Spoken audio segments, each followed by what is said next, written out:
자, 우리 함께 말씀을 보실 때 여호수아 14장 6절부터 15절 말씀 저와 여러분 교독으로 읽겠습니다.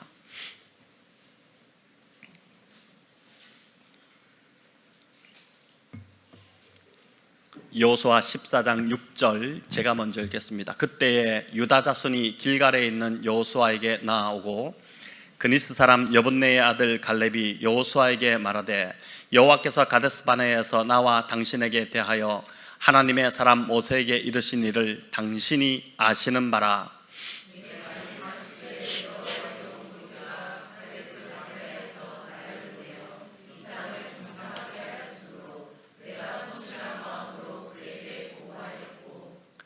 나와 함께 올라갔던 내 형제들은 백성의 간담을 높게 하였으나 나는 내 하나님 여호와께 충성하였으므로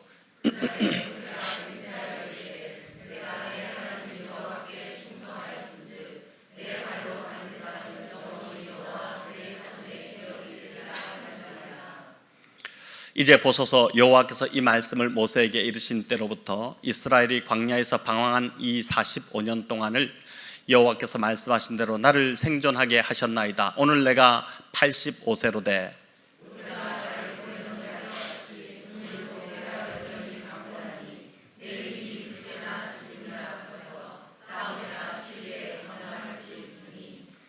그날에 여호와께서 말씀하신 이 산지를 지금 내게 주소서. 당신도 그날에 들으셨거니와 그곳에는 아낙 사람이 있고 그 성읍들은 크고 견고할지라도 여호와께서 나와 함께 하시면 내가 여호와께서 말씀하신 대로 그들을 쫓아내리다 하니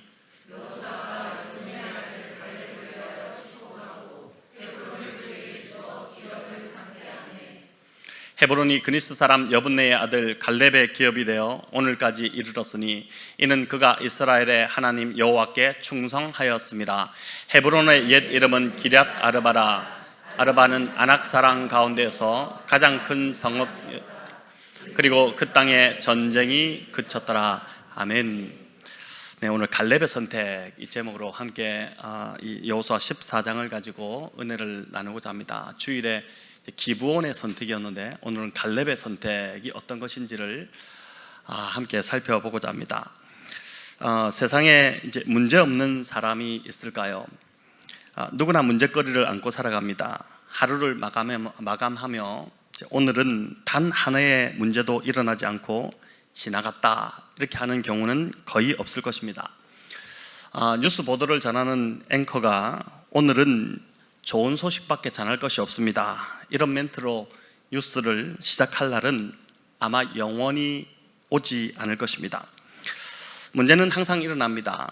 부자에게나 가난한 자에게나, 또 결혼을 해서 가정을 꾸린 자에게도, 또 혼자 사는 독신자에게도, 또 직장을 다니는 사람이나 은퇴한 사람이나 누구에게나 문제는 일어납니다.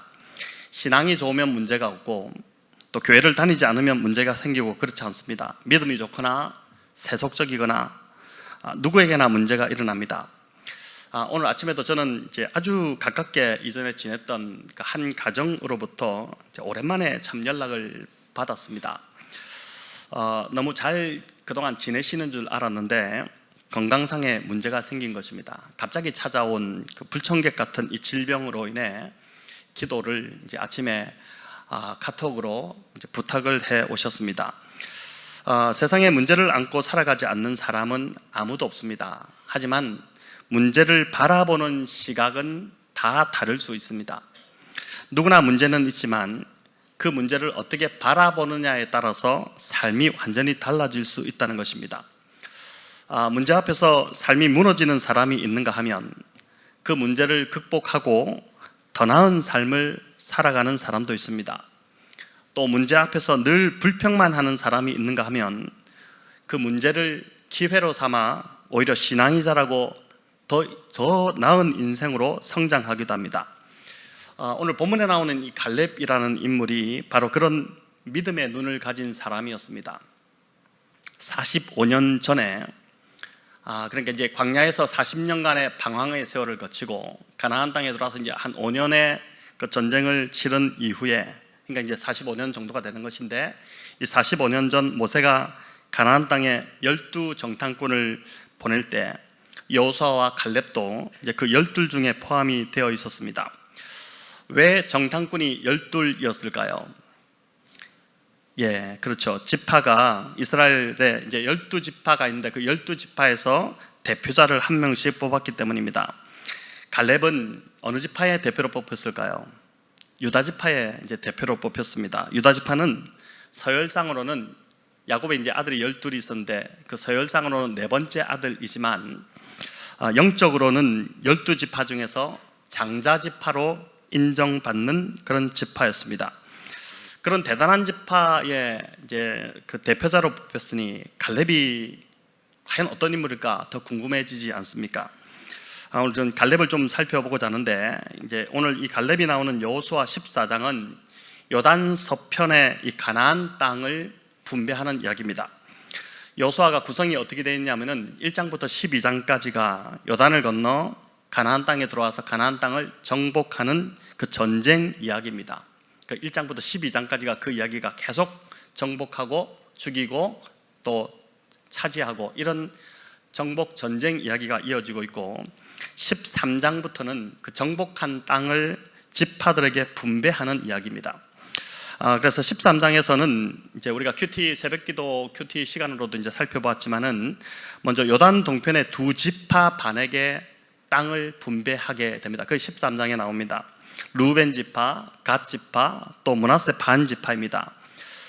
므낫세 지파는 이제 반은 요단 동편에 거기서 이제 기업을 땅을 얻게 되고 또 나머지 반은 가나안 땅으로 들어가서 땅을 분배받았습니다. 그래서 요단 동편에서 두 지파 반이 먼저 기업을 분배받았고 이제 14장부터는 남은 9지파와 또 므낫세 반 지파가 요단강을 건너 이제 그 서편의 약속의 땅 거기서 땅을 분배받는 그 이야기가 이제 펼쳐집니다. 워렌 위어스비라는 유명한 성경 강해 설교자가 있습니다. 이분이 이제 약속의 땅으로 들어가지 않고 요단 동편에 머물렀던 이 루벤, 갓, 또 므낫세 반 지파에 대해서 경계선 신자라는 표현을 썼습니다. 이들은 약속의 땅으로 들어오지 않고 주변에만 머물렀기 때문입니다. 왜 요단 동편에 머물렀을까요? 목초지로 그만한 땅이 없었기 때문입니다. 이 두 지파 반이 특별히 이제 가축이 많았다 보니 가축을 칠 목초지가 그들이 땅을 선정하는 최우선 선택 요건이었습니다. 비옥하고 목초지가 많은 요단강 동편의 땅, 그 땅을 포기할 수 없어서 자신들은 요단 서편 가나안 땅이 아닌 요단 동편에 있는 그 땅을 그냥 자기들의 땅으로 달라고 그렇게 정해버린 것입니다. 하나님이 약속하신 땅은 분명 요단강을 건넌 서편이었는데 그들은 하나님의 약속보다 가축이 더 우선이었기 때문에 요단 동쪽에 그냥 정착해버린 것입니다. 오늘날도 이 경계선 신자들이 참 많이 있습니다. 교회 공동체와 신앙 안으로 이제 깊이 들어오지 못하고 늘 주변에 맴도는 자들입니다. 한 발은 교회에 또 한 발은 세상에 딛고 있어서 언제든지 빠질 준비가 되어 있는 자들입니다. 참 대단한 사람들인 것 같아요. 하나님을 믿는 신앙이 우선이 아니라 자신의 안위와 또 자녀와 세상적 안정이 이들에게는 더 중요합니다. 그러다 보니 뿌리를 내리지 못합니다. 그리스도의 몸 안으로 완전히 들어와야지만이 뿌리를 내리고 영적으로 이제 자라가기 시작하는데 늘 주변에서 들어오지 못하고 맴돌고 있다 보니까 신앙이 자라지 않는 것입니다. 얼마나 안타깝습니까? 자, 그럼 요단 동편에 자리 잡았던 이 지파들은 그 이후에 잘 살았을까요? 한동안은 잘 살았습니다. 근데 가축과 재물이 우선이었던 이 지파들은 안타깝게도 외세의 침략으로 12지파 중에서 가장 먼저 무너져 버립니다. 요단 서편의 이 지파들은 요단강이 그래도 이제 방어선 작용을 하여서 그 침략에서 살아남기도 했지만 요단 동편의 이 지파들은 이런 완충지대가 없었기 때문에 외세의 침략에 그대로 노출되어서 역사에서 그 이스라엘의 역사에서 가장 먼저 사라진 지파가 되어버렸습니다. 자, 이것은 오늘날 이 경계선 신자들에게도 주는 교훈이 분명히 있는 것이죠. 우리의 우선순위가 먼저 이제 말씀 중심, 신앙 중심, 교회 중심이 되어야 한다는 것입니다. 우리들뿐 아니라 우리의 자녀들에게도 물려주어야 할 가장 중요한 유산은, 부모가 자녀에게 물려줘야 할 가장 중요한 유산은 바로 신앙이라는 것이죠. 부부의 삶 교재도 나온 말인데 우리 같이 한번 읽어볼까요? 부모의 1차적 책임은 자녀를 대학에 보내는 것이 아니고 제 나이에 맞는 신앙을 갖도록 돕는 일이다. 자녀가 자라면서 신앙을 경험하도록 이끌어준다면 최고를 준 것이다. 신앙만 심어준다면 모든 것이 해결되지만 모든 것을 다 해주어도 신앙이 없으면 아무것도 아니다. 그러려면 먼저 부모의 신앙이 중요하다. 여러분 참 공감되지 않습니까?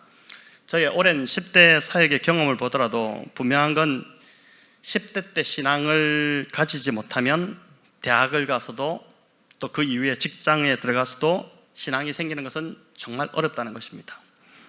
더구나 결혼해서는 더더욱 신앙이 생기기가 쉽지 않습니다. 그래서 신앙을 가진 사람들의 85%가 10대 때 예수님을 만났고 신앙을 갖게 되었다는 그런 통계가 있습니다. 내가 지금 신앙의 경계선에서 머물고 있다면 주저하지 마시고 믿음으로 요단강을 건너 약속의 땅으로 완전히 들어오시기를 바랍니다. 예배만 드리고 공동체 안으로 잘 들어오지 못했다면 새해에는 여러분 결단하셔야 됩니다. 신앙은 늘 결단하는 것입니다. 결단하지 않고 어중간하게 그냥 가는 것도 없습니다. 절대 잘하지 못합니다. 결단하고 들어오든지 아니면 나가든지 둘 중에 하나인 것이죠. 그래서 새해에는 그리스도의 몸인 교회 공동체에 전적으로 헌신하여 들어오시기를 바랍니다.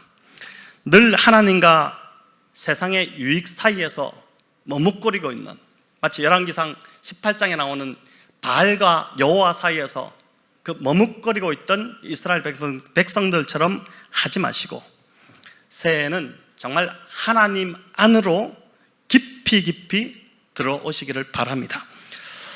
여호수아 14장은 요단 서편의 땅인 이 가나안 땅을 9지파 반에게 나누어 주면서 이제 그 나눠주는 너무 중요한 순간인데 그 순간에 갈렙의 이야기를 희한하게 끼워 넣었습니다. 왜 특별한 이 한 사람의 이야기, 이 갈렙의 이야기가 여기에 나와야 할까요? 제가 곰곰이 이 본문을 묵상하다 보니까 깨닫는 게 있었습니다. 하나님이 주시기로 약속하신 땅을 지파별로 분배하고 이제 그 땅에서 농사 짓고 생업을 하며 살아가게 될 텐데 어떤 가치로 살아야 하는지를 보여주는 모델이 바로 갈렙이었다는 것을 알게 되었습니다.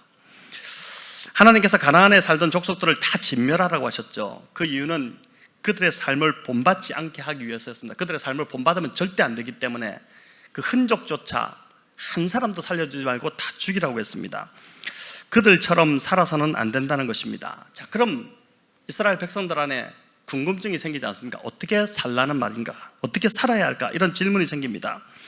갈렙의 삶이 바로 그 대답이라는 것입니다. 너희가 이제 가나안 땅, 약속의 땅에서 9지파 반에게 땅을 다 분배하는데 그 땅에서 어떻게 살아야 할까? 그 본으로 이 요단 서편의 땅을 분배하는 여호수아 14장에서 갈렙이라는 인물, 그 삶을 이 백성들에게 하나님께서 보여주시는 것입니다. 이스라엘 백성들은 드디어 전쟁이 그치고 땅을 지파별로 또 가족별로 분배받게 되어서 너무 들떠 있었습니다. 그렇지 않겠습니까? 우리가 새 집으로 이사만 가도 들뜨지 않습니까? 또 기대감도 있었습니다. 하지만 하나님이 보실 때는 그들이 땅을 분배받는 것보다 더 중요한 것은 그 땅에서 어떻게 살아가느냐 하는 것입니다. 어떻게 그 하나님 백성다운 모습으로 살아가느냐, 그게 더 이제 하나님 보시기엔 더 중요했던 것이죠. 여러분, 저와 여러분도 마찬가지지 않겠습니까? 새해를 시작하며 우리가 성공영신 예배를 마치고 또 새해 신년 예배 때도 서로가 서로에게 새해 복 많이 받으시라는 인사를 다 나누었습니다. 새해 우리 모두는 다 복을 받고 싶어 합니다. 물질의 복, 건강의 복, 또 승진의 복, 사업이 번창하는 복, 자녀들이 원하는 대학에 들어가는 그런 복을 다 받고 싶어 합니다. 하나님도 우리에게 그런 복을 다 주시기를 간절히 누구보다 하나님이 더 원하십니다. 그런데 정작 이렇게 복을 주시면 그 받은 복을 가지고 무엇을 목적으로 살아가느냐 하는 것입니다. 세상 사람들은 복에 목을 맵니다. 복 받는 것이 그들의 목적이겠지만은 그리스도인은 이 받은 복을 어떻게 사용하느냐, 어떻게 흘려보내느냐가 목적이 되어야 한다는 것입니다. 3,500년 전 이스라엘 백성들은 기업으로 다들 그 받을 땅에 대한 기대감으로 들떠서 집을 어디에 지을지, 또 어떤 나무를 심을지, 또 화단은 어떻게 꾸밀지, 또 농사는 어떤 종류의 곡식을 심을지, 가축우리는 어떤 모양으로 어디에 지을지, 이런 것들을 생각했고, 또 그 땅에서 이제 늘 40년 이상 만나만 먹다가 이제 그 땅에서 먹게 될 그 음식에 대한 기대감으로 한참 들떠 있었습니다. 다들 받을 복에만 집중하고 있을 때 오직 한 사람 갈렙만 그들과 다른 거룩한 목적으로 그 열정이 그 사람 안에서 불타오르고 있었다는 것입니다. 그런 갈렙이 하나님의 눈에 확 들어와 버린 것이죠. 그래서 그 갈렙을 정말 모델이 되는 인물로 거기에 지금 내세우고 있는 것입니다. 자, 그럼 과연 갈렙이 그 당시 사람들과 무엇이 달랐을까요?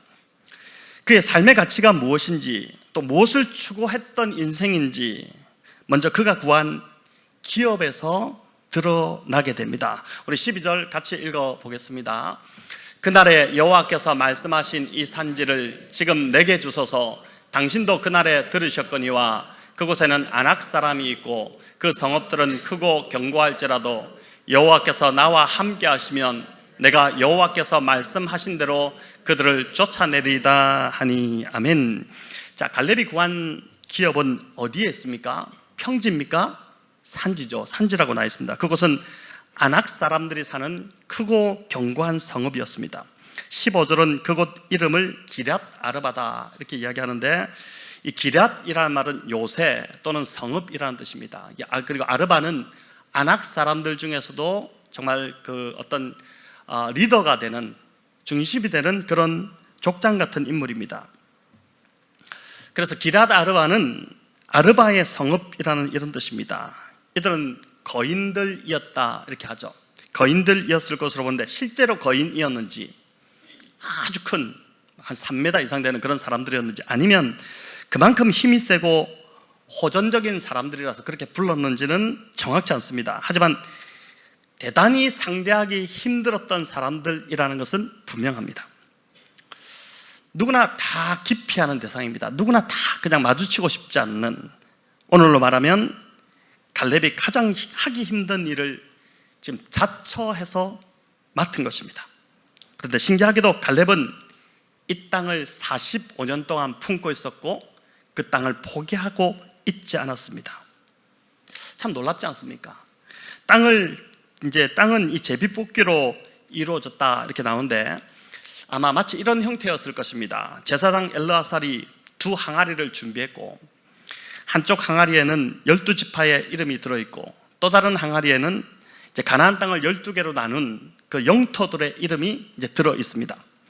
제비뽑기를 하는데 보니까 유다지파가 제일 먼저 뽑기로 하고, 갈렙이 유다지파의 대표로 여호수아와 제사장 엘르아살 앞에 지금 섰습니다. 지금 갈렙의 나이는 85세입니다. 이제는 일선에서 물러나 누가 보더라도 그냥 안락한 삶을 살아가면서 인생을 마감해도 될 때입니다. 그렇게 해도 아무도 뭐라 하지 않습니다. 그렇게 하기를 다 권할 것입니다. 그런데 그의 열정은 지금 식지 않았습니다. 열정은 더 뜨겁게 끓어오르고 있습니다. 여전합니다.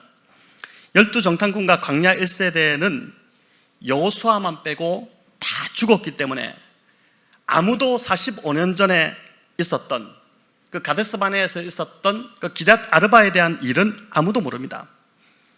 갈렙이 그냥 입 다물고 제비뽑기를 했다면 아주 전망 좋고 기름진 땅 하나를 배당받아서 집 짓고 대우받고 그러면서 여생을 편안하게 그냥 보낼 수 있었을 것입니다. 그럼에도 갈렙은 굳이 여호수아 앞에 나아가 그 참 험악한 땅 기럇 아르바 이 성읍에 대한 이야기를 꺼냅니다. 굳이 왜 이 이야기를 꺼낼까? 근데 그 이야기를 꺼냅니다.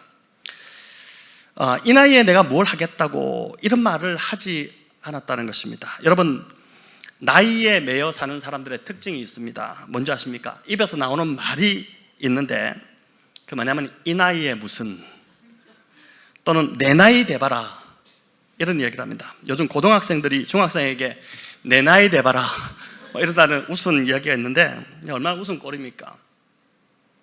근데 갈렙은 세월의 나이를 따라 사는 사람이 아니었던 것 같습니다. 하나님의 능력을 믿고 하나님이 주시는 힘과 약속을 붙들고 살아가는 사람이었습니다. 정말 감사한 것은 벌써 이제 작년이 되었는데, 작년 저희가 10월에 일본 교토로 선교여행을 갔는데 우리 교회 최고령자이신 최기옥 권사님이 함께 가셨습니다. 제가 가만히 생각해 보니까 갈렙이 85세였는데 최 권사님이 그때 86세의 나이로 일본 땅을 밟으셨습니다. 예, 맞아요. 제가 보니까 그래요. 여호수아보다 한 살 더 많은 나이로 선교지를 가신 것입니다. 여러분, 이건 성경에 기록될 만한 이야기지 않겠습니까? 9절에 보니까 내 발로 밟는 땅은 영원히 너와 내 자손에게 기업이 되리라는 것이 이제 갈렙에게 하나님 주신 약속인데, 제가 보니까 우리 최 권사님도 세월을 따라 사시는 분이 아니고 하나님의 능력과 약속을 믿고 살아가시는 분이라는 생각이 듭니다. 매일 새벽에 빠지지 않고 기도하러 나오시고 기도를 쉬지 않으십니다. 그런 믿음의 기도가 있기 때문에 저희 교회가 참 이렇게 잘하고 있다고 믿습니다. 얼마나 감사한 일입니까? 11절 우리 같이 한번 읽어보겠습니다. 모세가 나를 보내던 날과 같이 오늘도 내가 여전히 강건하니 내 힘이 그때나 지금이나 같아서 싸움이나 출입에 감당할 수 있으니. 여러분, 85세의 노인 입에서 나오는 소리가 내 나이 돼봐라 이게 아니라 이런 이야기를 하고 있다는 것이 얼마나 참 놀랍습니까? 오늘 허리 수술 받으시고 우리 박혜순 권사님 조금 더 쉬시면 좋겠다 막 이렇게 주변에서 하는데도 금요기대는 나가겠다고 막 지금 나오셨습니다. 권사님 아까 시작 전에 우리가 박수를 쳤는데 그때 안 계셨었어요. 모르시죠?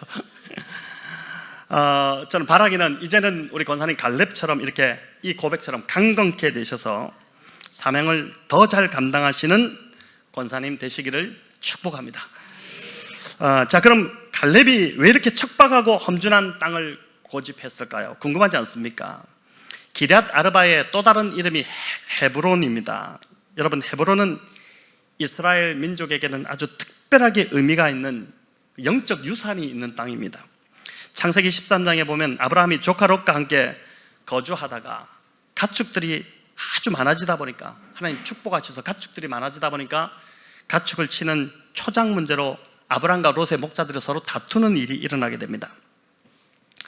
그래서 할 수 없이 헤어지게 되죠. 헤어지게 되는데 네가 좌하면 내가 우하겠고 네가 우하면 내가 좌를 하겠다. 이 아브라함 어른이 내가 어른이니까 내가 좋은 곳 가야지, 그게 아니라 조카에게 그 선택권을 먼저 주지 않습니까? 롯이 선택한 땅은 우리가 알다시피 소돔과 고모라였습니다. 아브라함은 그런데 하나님께서 발로 밟는 땅을, 그 모습을 보고 너무 하나님이 마음이 좋으셔서 네가 발로 밟는 땅 내가 다 주겠다 그렇게 했지만은 좋은 땅 다 놔두고 그가 옮겨간 땅이 바로 헤브론입니다. 여기가 산지라고 나오듯이 헤브론은 고산지대입니다. 해발이 어느 정도 되냐면 3040피트, 우리로 말하면 972m 정도 되는 높이입니다. 꽤 높은 지역입니다. 이스라엘이 분배받은 그 땅들 중에서 가장 고지대, 또 이 돌들이 많아서 별 쓸모없는 땅, 그 땅이 바로 헤브론입니다. 근데 아브라함이 거기에 머물면서 그 땅을 헤브론이라고 불렀습니다. 아르바 사람들의 땅이 아니라, 아르바의 성읍이 아니라 헤브론이다. 여러분, 헤브론이 그래서 무슨 의미인지 궁금하시죠? 이 헤브론은 히브리어인데 교제, 사귐 이런 뜻이 담겨 있습니다. 하나님과의 사귐과 교제를 하기에 가장 좋은 땅, 그 땅이 바로 헤브론이다. 그런 의미로 아브라함이 이제 헤브론이라 불렀던 것 같습니다. 하늘과 가장 가까운, 하늘과 맞닿아 있는 땅이기 때문에 하나님께 가까워지려는 그 아브라함의 마음을 상징적으로 담고 있는 것이 바로 이 헤브론입니다. 롯은 보기에도 좋고 또 물이 풍부해서 마치 애국 같고 에덴 동산 같았던 그곳 소돔과 고모라를 택했지만은 아브라함의 선택의 기준은 오직 하나님이었습니다. 아브라함이 헤브론에 도착해서 가장 먼저 한 것도 제단을 쌓고 하나님께 예배드리는 일이었습니다. 저와 여러분의 선택의 기준이 이렇게 되기를 축원합니다. 이사를 결정할 때도, 직장을 결정할 때도, 무엇을 결정할 때 우리의 결정 기준이 하나님이고, 신앙 우선이 되기를 바랍니다. 그렇게 결단하면 그 다음은 하나님이 다 채워주십니다. 여러분 그렇지 않을까요? 그런 예쁜 신앙의 모습을 가진 자의 삶을 우리 하나님께서 어떻게 책임지지 않으시겠습니까? 다 채워주지 않으시겠습니까? 그런데 갈렙이 헤브론을 고집한 이유도 똑같은 마음이었다고 할 수 있습니다. 놀랍게도 오늘 읽은 이 본문 6절부터 15절을 보면 여호와라는 단어가 무려 10번이나 반복됩니다. 성경은 참 보면 숫자를 이렇게 맞추는 걸 보면 기가 막힌 것 같아요. 여호와가 10번 나왔대. 10번이 완전 수잖아요. 그러니까 이제 그 사람이 사용하는 단어를 보면 그 사람이 마음에 무엇을 품고 있는지를 알 수 있다고 하는데, 이 여호와라는 단어가 이 갈렙의 이야기가 10번 나왔다. 이것은 갈렙은 말끝마다 여호와 하나님의 이름을 언급했다는 것입니다. 갈렙의 마음 중심에 누가 계신지를 이것만 봐도 알 수 있지 않습니까? 갈렙은 온통 하나님 생각으로 늘 가득했습니다. 그의 마음이 늘 하나님께만 향해 있었다는 것이 그가 다른 사람들과의 가장 큰 차이점입니다. 그러니까 45년을 한결같이 하나님께서 45년 전에 말씀하셨던 그 비전, 저도 거의 한 25년 이상 될 때 제가 훈련 중에 받았던 하나님 주셨던 말씀들을 지금도 생생하게 기억하고 있는데, 45년 동안 하나님의 그 주시겠다는 그 땅을 잊지 않고 그가 평생을 계속해서 하나님 중심으로 그 머릿속에 온통 하나님 생각으로 가득 차 있었기 때문에 그렇게 이제 했다는 것입니다. 우리 성도님들 카톡 프로필을 이렇게 한 번씩 보다 보니까 어떤 한 성도님 카톡에 이렇게 글이 뭐라 적혔냐면은 나의 마음을 하나님으로 가득 채워주소서, 이렇게 적혀 있는 한 우리 집사님이 계셨습니다. 여러분, 저는 이분이 갈렙의 마음으로 충만한 분이라고 그렇게 생각합니다. 어떤 누가 대놓고, 그것도 직장 생활을 하는데 안 믿는 사람들이 있고, 그런데 그 카톡 프로필에 나의 마음을 하나님으로 가득 채워주소서 이렇게 쓸 수 있겠습니까? 아침에 여러분 일어나서 하루 종일 무엇을 가장 많이 생각하시는 것 같습니까? 아침에 일어났을 때 가장 먼저 뭘 생각하는 것 같습니까? 눈만 뜨면 자식 걱정이고 돈 걱정이고 하루 종일 문제만을 곱씹고 있지 않습니까? 우리가 곱씹고 되새김질을 해야 하는 것은 오직 하나, 하나님 말씀입니다. 그러니까 바로 이제 묵상이라는 것, 우리가 지금 매일 성경으로 보니까, 제가 이제 쭉 목장마다 물어보니까 매일 성경으로 바꾸길 정말 잘했다. 매일 성경으로 바꾸고 이제 말씀을 이제 묵상하는 접근성도 좋고, 또 자녀들하고도 할 수 있고, 뭐 목장에서도 더 쉽고, 뭐 이런 이야기, 이런 피드백을 참 많이 받고 있는데, 여러분, 우리가 곱씹고 되새김질 해야 하는 것은 오직 하나, 하나님 말씀밖에 없습니다. 묵상이 바로 말씀을 되새김질하는 것이지 않습니까? 그렇게 해야 하는 우리가, 그렇게 살아야 하는 것이 우리의 모습인데, 그런 우리가 눈만 뜨면 하루 종일 문제만을 곱씹고 있다면 그건 큰일인 것이죠. 사람이 무엇을 생각하느냐가 참 중요합니다. 여러분, 두 그릇이 있다고 상상해 보십시오. 한 그릇에는 신선하고 아주 깨끗한 물이 들어있고, 다른 한 그릇에는 황산액이 담겨 있습니다. 사과를 하나를 잡아서 반으로 탁 잘라서 한쪽은 깨끗한 물에 이렇게 넣고 또 한쪽은 황산액에 넣었다고 생각해 보십시오. 그리고 나서 1시간 정도 지난 후에 사과를 꺼냅니다. 성도님들은 어떤 사과를 먹겠습니까? 당연히 깨끗한 물에서 꺼낸 사과를 먹겠죠. 여기서 사과는 우리의 마음이라고 보시면 됩니다. 하나님은 깨끗하고 좋은 물이고, 이 깨끗하고 좋은 물은 하나님이고, 우리 앞에 닥친 문제는 황산액과 같습니다. 우리의 마음을 황산액에, 그런 황산액과 같은 문제에 계속 담그면 결국 우리의 마음은 다 녹아버리고 다 부패해버릴 것입니다. 갈렙은 그의 마음을 하나님으로 흠뻑 적셨습니다. 늘 그렇게 적신 것입니다. 골로새서 3장 2절에서 바울이 위의 것을 생각하고 땅의 것을 생각지 말라, 이렇게 이제 권면을 했는데, 문제가 마음을 압박해 올 때, 문제는 늘 있습니다. 문제는 늘 크고 작은 문제들이 우리에게 닥쳐옵니다. 그럴 때마다 우리가 재빨리 마음을 하나님께로 향하게 된다면 우리는 우리의 마음을 지킬 수 있다는 것이죠. 여러분, 세상에서 가장 좋은 생각이 어떤 생각이지 아십니까? 세상에서 가장 좋은 생각은 바로 하나님에 관한 생각입니다.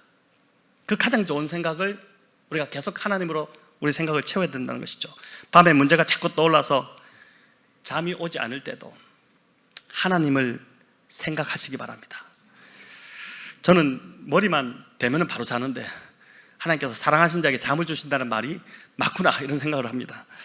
시편 42편에서 시인은 이렇게 고백하죠. 우리 같이 한번 읽어보겠습니다. 내 영혼아 내가 어찌하여 낙심하며 어찌하여 내 속에서 불안해하는가. 너는 하나님께 소망을 두라. 그가 나타나 도우심으로 말미암아 내가 여전히 찬송하리로다. 내 하나님이여 내 영혼이 내 속에서 낙심이 되므로 내가 요단 땅과 헤르몬과 미사엘 산에서 주를 기억하나이다. 우리가 주로 42편 5절만 잘 알고 있는데 6절까지 읽어보니까 또 의미가 새로워집니다. 하나님께 소망을 두면, 즉 하나님을 생각하면, 하나님을 붙잡으면 하나님께서 나타나서 도와주신다 이렇게 약속하죠. 그럴 때 한숨이 아닌 찬송이 내 입술에서 나오게 되는 것입니다. 여기 마지막에 보면 내가 요단 땅과 헤르몬과 미사엘 산에서 주를 기억하나이다. 말씀을 다시 한번 보여주실까요? 내가 요단 땅과 헤르몬과 미사엘 산에서 주를 기억하나이다 이렇게 이제 고백하는데, 이 요단에서 이 헤르몬은 북단, 최북단 헐몬산을 이야기합니다. 또 미사엘까지. 이 말은 어디를 가든지 이 시인이 하나님을 기억하겠다는 고백입니다. 우리로 말하면 회사에서 직속 상간에 사무실에 뭘 잘못해서 불려 들어갈 때도 주를 기억하겠다 이렇게 하는 것이고, 수술실에 들어갈 때도 주를 기억하겠다, 또 시험장에 들어갈 때도 주를 기억하겠다는 그런 고백인 것입니다. 내가 어디에 있든지 순간순간 낙심될 때마다 하나님을 기억하겠다는 것이죠. 불완전한 나를 더 이상 믿지 않고, 여러분 자신을 더 이상 믿지 마시기 바랍니다. 또 사람을 의지하지도 않고 하나님께 소망을 두겠다고 할 때, 그렇게 결단할 때 우리 마음에 평안이 임하게 될 것입니다. 갈렙 또한 이 고백을 이 시인처럼 하고 있는 것을 보게 되는데, 우리 12절을 다시 한번 읽어보겠습니다. 읽습니다. 그날에 여호와께서 말씀하신 이 산지를 지금 내게 주소서. 당신도 그날에 들으셨거니와 그곳에는 아낙 사람이 있고 그 성읍들은 크고 견고할지라도 여호와께서 나와 함께 하시면 내가 여호와께서 말씀하신 대로 그들을 쫓아내리다 하니. 참 뭐라고 합니까? 갈렙이 담대할 수 있었던 이유는 바로 여호와께서 나와 함께 하시면. 나는 할 수 없지만, 내 능력으로는 불가능한 일이지만 여호와 하나님께서 나와 함께 하시면 능히 대적들을 쫓아낼 수 있다 이렇게 고백합니다. 여호와께서 나와 함께 하시면, 여러분 이 갈렙의 고백이 저와 여러분의 평생의 고백이 되시기를 축원합니다. 갈렙이 헤브론을 고집했던 또 하나의 이유는 이스라엘 역사에서 헤브론이 갖는 특별한 가치 때문이었습니다. 헤브론은 아브라함이 가나안 땅에 들어와서 유일하게 돈을 주고 산 땅입니다. 값을 지불하고 산 땅. 값을 지불했으니까 그건 내 땅이 되는 것이 아닐까. 그곳에 아브라함이 아내 사라를 묻었고, 아브라함도 나중에 그곳에 묻혔습니다. 그뿐 아닙니다. 아브라함의 아들 이삭과 그 며느리 리브가도 헤브론에 묻혔고, 손자 야곱도 다 그곳에 묻혔습니다. 즉 이스라엘의 족장들의 무덤이 있는 곳이 바로 이 헤브론입니다. 한마디로 헤브론은 이스라엘에게 있어서는 거룩한 성지였던 것입니다. 갈렙은 그런 거룩한 땅에 이 불경한 이방 사람들이 살고 있다는 것 자체가 너무나도 불쾌하고 또 마음이 아팠습니다. 이 이스라엘의 거룩한 성지가 이교도들에게 더럽혀지고 있는 꼴을 더 이상 두고 볼 수가 없었던 것입니다. 아무도 이스라엘 백성들 중에 이런 반응을 하지 않는데 갈렙이 하나님께서 기뻐하시는 그 반응을 한 것입니다. 갈렙은 충분히 더 좋은 땅을 구할 수 있었습니다. 왜냐하면 그는 여호수아와 더불어서 유일한 광야 1세대의 전쟁 영웅이었기 때문입니다. 그래서 모리아 산 위에 있는 그 예루살렘을 달라고 해도 아마 당연히 모든 백성들이 드리자 이렇게 했을 것이고, 또 수박만한 포도가 자라는 그 기름진 에스골 골짜기를 구했어도 당연히 받았을 것입니다. 하지만 그는 그 어떤 땅도 원치 않고 무조건 헤브론을 원합니다.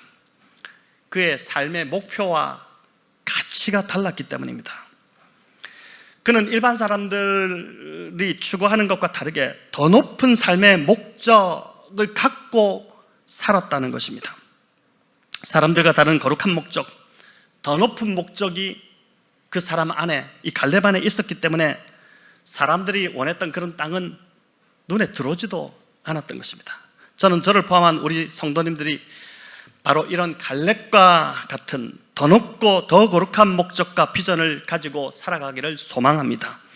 특별히 부부가 하나님 나라의 비전을 함께 공유하고 그 비전을 이루려고 힘써야 합니다. 그저 자녀 교육이나 노후 정도를 생각하는 그런 부부가 아니라 영혼을 살리려고 하고 하나님 나라와 의를 먼저 구하고자 해야 합니다. 그것에 마음이 있어야 한다는 것입니다. 세상 사람들을 볼 때 다르게 느껴지는 뭔가 모르는, 저 사람 우리하고 왜 다르지? 우리하고 왜 똑같지 않지? 그런 어떤 거룩함과 매력이 느껴지는 그런 삶을 저와 여러분 살아가기를 소망합니다. 앞으로 교회가 더 많은 사역에 하나님께서 문을 열어주시기를 저는 기도하고 있습니다. 그런 하나님 나라의 일들에 저와 여러분이 우리의 남은 삶을 정말 함께 같이 헌신하면서, 이제 우리 연세가 많으신 장로님, 권사님들도 내 나이에 뭐가 하겠나, 이게 절대 아니고 다 하실 수 있습니다. 하실 영역들이 있습니다. 하실 일들이 있습니다. 그 일에, 영혼을 살리는 일에, 교회를 세우는 일에, 하나님 나라를 확장하는 일에 저와 여러분의 남은 삶을 함께 드리기를 간절히 소망합니다. 마지막으로 이제 하나, 이 갈렙을 통해서 보게 되는 또 하나가 있는데, 그 뭐냐면은 부정적인 말과 의심의 목소리에 귀를 닫았다는 것입니다. 부정적인 말과 의심의 목소리에 귀를 닫았습니다. 요수아와 이 갈렙을 제외한 10명의 보고, 정말 끔찍했습니다. 그 소리를 듣고 밤새 이스라엘 백성들이, 한 200만이나 되는 백성들이 그 소리에 영향을 받아서 밤새 통곡하며 울었다고 합니다. 하나님께서 그 목소리, 그 우는 소리를 얼마나 듣기 싫으셨겠습니까? 우리도 아이들에게 그치지 않고 계속 울면은 그 정말 짜증이 나는데, 그 10명이 보고한 그 부정적인 말, 하나님을 의심하게 만들었던 그 말이 200만 명의 이스라엘 백성들을 그 밤에 완전히 망쳐놔버리는 그 일이 일어난 것입니다. 하지만 갈렙은 그런 부정적인 말에 흔들리지 않았습니다. 10대이지 않습니까? 절대적으로 수적으로는 열세였지만 굴하지 않고 갈렙은 믿음의 보고를 쏟아냅니다. 돌에 맞아 죽는 한이 있더라도 내가 믿음의 언어를, 믿음의 보고를 해야겠다 하고 이렇게 보고를 하지 않습니까? 여러분, 그래서 교회는 민주주의가 아닙니다. 민주주의는 서로 견제함으로 균형을 이루어야 하지만은, 여러분, 교회는 견제가 아니라 하나 되어야 합니다. 교회는 하나됨입니다. 다수의 뜻이 아니라 교회는 하나님의 뜻을 구하는 공동체입니다. 함께 하나님의 뜻을 구하고 그 하나님의 뜻에 순종하는 공동체가 바로 교회 공동체인 것입니다. 하나님은 하나님에 대한 믿음이 없이 부정적인 보고를 쏟아놓은 이 10명의 정탐꾼들 심판하셨습니다. 가만두지 않으셨습니다.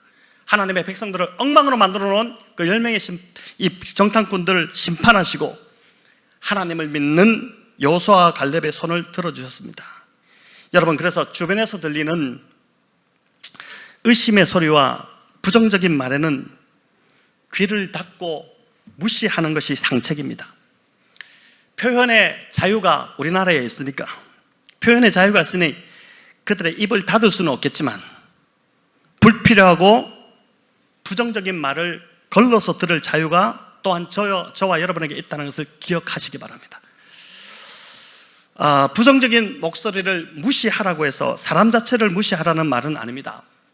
정말 힘들어서 고통을 호소하거나 정말로 이해가 되지 않아서 묻는 질문들, 그런 경우는 도와줘야 합니다.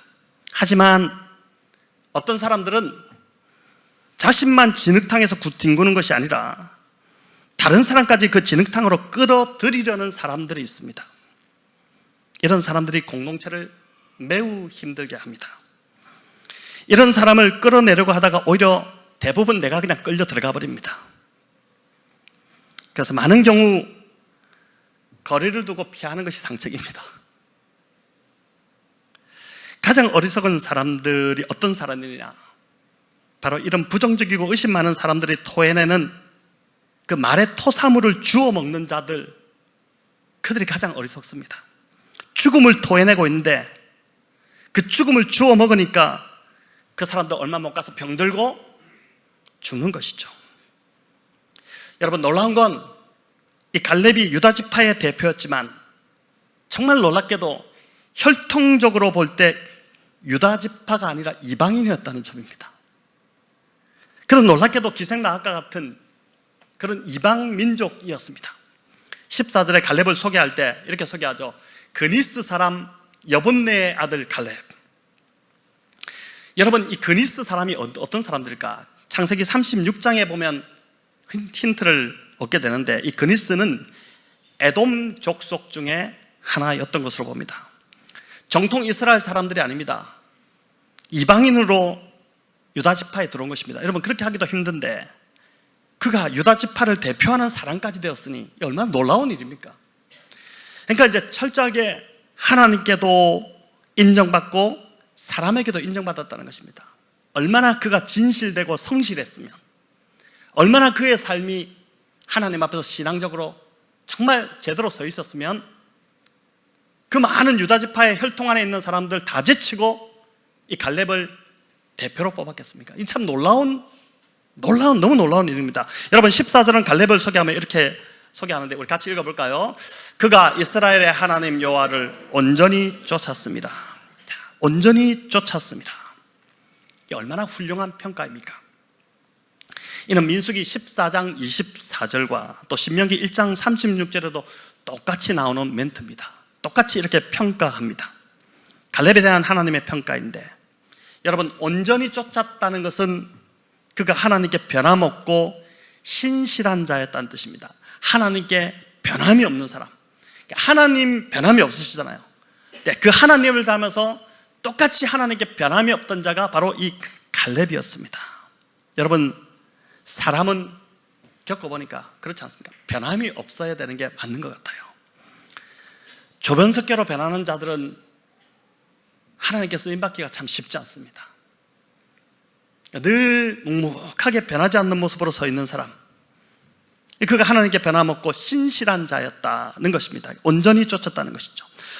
또 여호와를 온전히 쫓았다, 이건 문맥적으로 볼 때 어떤 의미냐면은 하나님을 만족시켜 드렸다, 이런 의미가 담겨 있습니다. 그러니까 갈렙이 하나님을 만족시켜 드리는 자였다는 것입니다. 여러분, 참 놀랍죠? 사람도 우리 직장에서도 정말 좀 만족시켜 주는 우리 사람들이 있지 않습니까? 부하들 중에, 아랫사람들 중에 뭘 일을 시켰을 때 정말 만족, 일뿐만 아니라 그 사람 됨됨이 자체가 그냥 나를 만족시켜주는 그런 사람들이 있는데, 이 갈렙이 하나님을 만족시켜 드리는 사람이었다. 이 얼마나 참 놀라운지 모르겠습니다. 하나님을 만족시켜 드리는 데 있어서 그의 출신 배경이 전혀 문제가 되지 않았다는 것입니다. 성도 여러분, 하나님을 만족시켜 드리는 기준이 좋은 무슨 혈통이거나 많이 배웠거나 또는 실력과 능력을 겸비했거나 가진 것이 많았어야 된다, 이러면 절망이 되지 않겠습니까? 하지만 그런 조건이 아니라 하나님과 교제하기를 기뻐하고 거룩하고 높은 목적을 가지고 하나님께 끝까지 신실하게 살아가는 것, 정말 이런 우리 성도님들 좀 이런 수준으로 정말 가면 좋겠습니다. 이런 수준으로 정말 하나님과 교제하는 것을 기뻐하고 그 신실함으로 하나님을 만족시켜드리며 그 거룩하고 높은 목적으로 하나님 앞에서 행하는 것, 여러분, 그런 것이라면 한번 해볼 만하지 않겠습니까? 누구나 다 할 수 있지 않겠습니까? 자, 이제 말씀을 뵙겠습니다. 오늘 갈렙을 살펴보면서 성도 여러분, 더 높고 더 거룩한 목적을 품으시기를 축원합니다. 나이 들수록 무엇을 더 바라보고 있고 무엇에 더 집착하고 있는 것 같습니까? 하나님께서 이 땅에서 우리를 부르시는 그날까지 하나님의 나라와 뜻을 또 영혼들을 살리는 그 일을 하면서 살아가시기를 바랍니다. 환경을 보고 나 자신을 보면 더 위축되고 현실에 안주하고 싶어지겠지만 우리의 생각을 하나님으로 매일매일 매순간 채워나갈 때 우리 역시 이 갈렙처럼 하나님을 만족시켜드리는 신실한 성도가 될 것입니다. 하나님을 온전히 좇을 수 있게 갈렙처럼 하나님, 나도 갈렙처럼 그런 평가를 받고 싶은데 하나님을 온전히 좇을 수 있게 해달라고 이 밤 간절히 기도하는 저와 여러분 다 되시기를 우리 주님의 이름으로 축원합니다.